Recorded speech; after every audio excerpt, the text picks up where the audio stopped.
بسم اللہ الرحمن الرحیم۔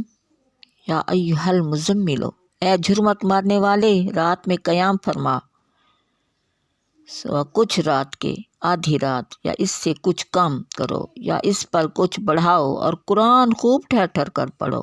بے شک ان قریب ہم تم پر ایک بھاری بار ڈالیں گے۔ بے شک رات کا اٹھنا وہ زیادہ دباؤ ڈالتا ہے، بے شک رات کا اٹھنا زیادہ دباؤ ڈالتا ہے اور بات خوب سیدھی نکلتی ہے۔ بے شک دن میں تم کو بہت سے کام ہیں، اور اپنے رب کا نام یاد کرو۔ اللہ سب سے ٹوٹ کر اسی کے ہو رہو، اور پورب کا رب اور پچھم کا رب، اس کے سوا کوئی معبود نہیں، تو تم اسی کو اپنا کارساز بناؤ اور کافروں کی باتوں پر صبر فرماؤ، اور انہیں اچھی طرح چھوڑ دو، اور مجھ پر چھوڑو ان جھٹلانے والے مالداروں کو، اور انہیں تھوڑی مہلت۔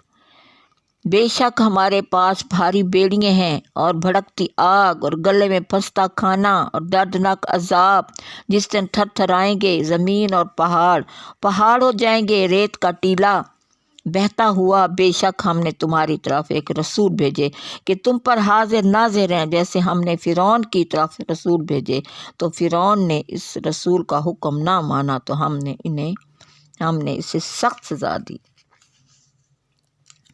ہم نے اسے سخت گرفت سے پکڑا، اور پھر کیسے بچو گے؟ اور اگر کفر کرو اس دن جو بچوں کو بوڑھا کر دے گا، آسمان اس کے صدمے سے پھٹ جائے گا، اللہ کا وعدہ ہو کر رہے گا۔ بے شک یہ نصیحت ہے تو جو چاہے اپنے رب کی طرف راہ لے۔ بے شک تمہارا رب جانتا ہے کہ تم قیام کرتے ہو، کبھی 2/3 رات کے قریب، کبھی آدھی رات، کبھی تہائی، اور ایک جماعت تمہارے ساتھ والی، اور اللہ رات اور دن کا اندازہ فرماتا ہے۔ اسے معلوم ہے کہ اے مسلمانوں، تم سے رات کا شمار نہ ہو سکے گا، تو اس نے اپنی مہر سے تم پر رجوع فرمائی۔ اب تم قرآن میں جتنا تم پر آسان ہو اتنا پڑھو۔ اسے معلوم ہے کہ ان قریب کچھ تم میں بیمار ہوں گے، اور کچھ زمین میں سفر کریں گے، اللہ کا فضل تلاش کریں گے۔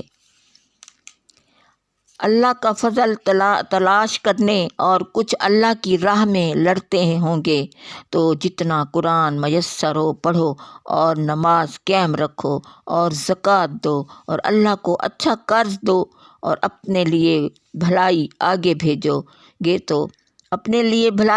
بھیجو گے، اسے اللہ کے ہاں بہتر اور بڑے ثواب کے پاؤ گے، اور اللہ سے بخشش مانگو، بے شک اللہ بخشنے والا مہربان ہے۔